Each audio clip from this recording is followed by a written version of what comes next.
All right, so I just got like a basically an insight. So I'm just reviewing this trade here, this USD NOK trade, NOK trade.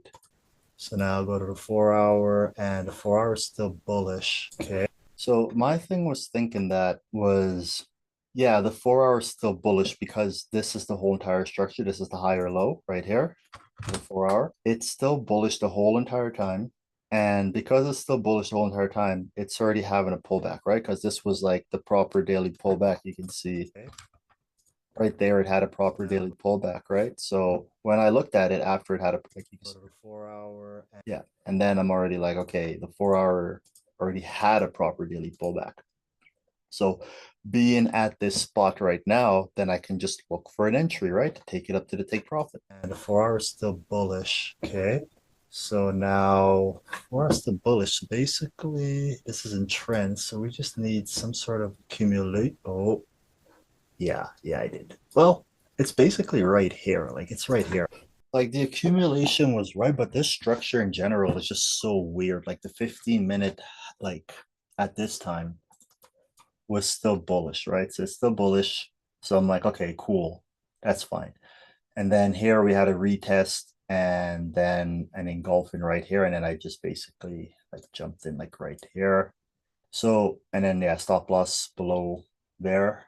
Oh, one other thing too is like we're never going to take a trade against an engulfing candle, even if it looks like a rejection candle, because as you can see, this is like 50% fill, which yeah, like it's if there's a rejection candle, like this is a rejection candle. This one's kind of like to me, I was like, yeah, this looks like a rejection candle, but at the same time, it was an engulfing candle. So it is a rejection candle, but it's just a rejection candle against us. So note to self, don't take a trade against an engulfing because it's a rejection against us. So if I like done that, right, like know that, okay, you got a rejection candle after you need to at least wait for one daily slowdown candle, we would have avoided all of this altogether. Like this candle here, we wouldn't have even jumped in because we'd have been like, okay, we just got this strong bullish candle against us. We need price to slow down before it does anything. Like as you can see, like strong bullish candle price slows down and then basically engulfing candle price slows down. So just need to remember to like basically this is what I did.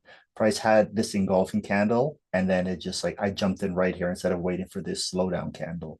Picture me being on the opposite of this. Price had this engulfing candle instead of waiting for a slowdown candle because this would have like is just the way the candle looked, right? Like all the other candles, like I was just ignoring the fact that it was an engulfing candle and just looking at it for the fact that it looks like a rejection candle, but it is a rejection candle. It's just an engulfing candle. So if you were just patient enough not to ever trade against the engulfing candle, just like let's just wait for a slowdown candle. At least if you wait for a slowdown candle, the pattern's going to look completely different.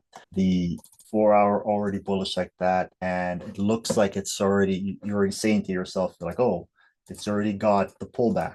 This is the pullback here. You're just late, like no, you need to wait for at least another 1 hour or 4 hour pullback, right? So at least if you wait for that, then you can, and then it's an engulfing, so you can wait for price to slow down there. And then because basically that happened, if you'd waited, then right here, you wait, and then after you trades would have been in at 7 a.m. So at 7 a.m. you would have pulled up, and then at 7 a.m. the only one you would have seen would have been this trade here because you would have pulled up right at 7 and you would have saw this right here break retest. Like you wouldn't have seen this there because I don't know what happened to my brain. Like I just was not looking for that. I like you can see right here. Basically, this is in trend, so we just need some sort of accumulate. Oh, yeah, I did. Well, it's basically right here. Like it's right here. So below the accumulation. So well, this is the whole entire thing. This is an Asia session. I never take trades in Asia session.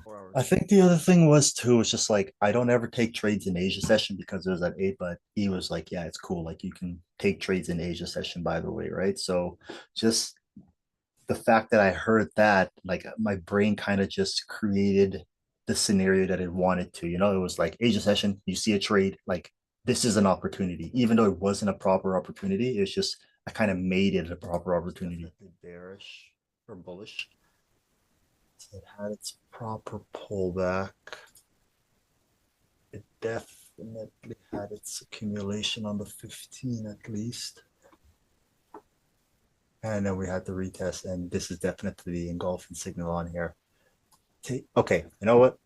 I'm gonna take this trade because you said I can take a trade in Asia. I'm gonna just do it. I'm gonna just do it. Where's my phone? I got 2% battery.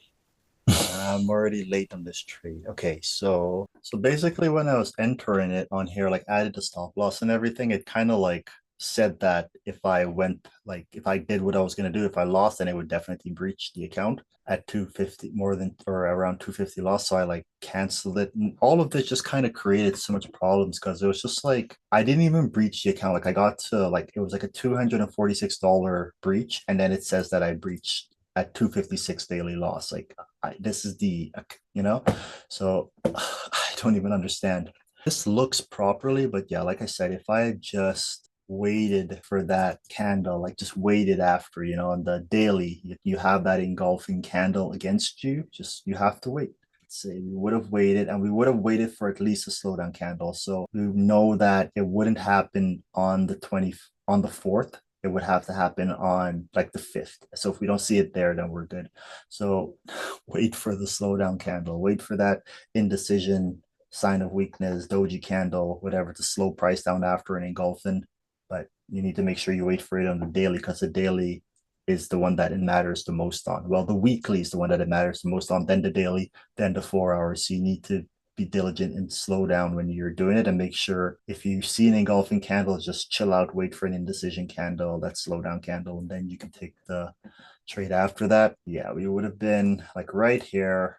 And then, yeah, we would have been like, oh, I'd already broke the higher low on the 4 hours, so we can't even take this anymore. So USD knock would have been avoided. We would have because this like yeah, I have to take a cold shower because of this one now.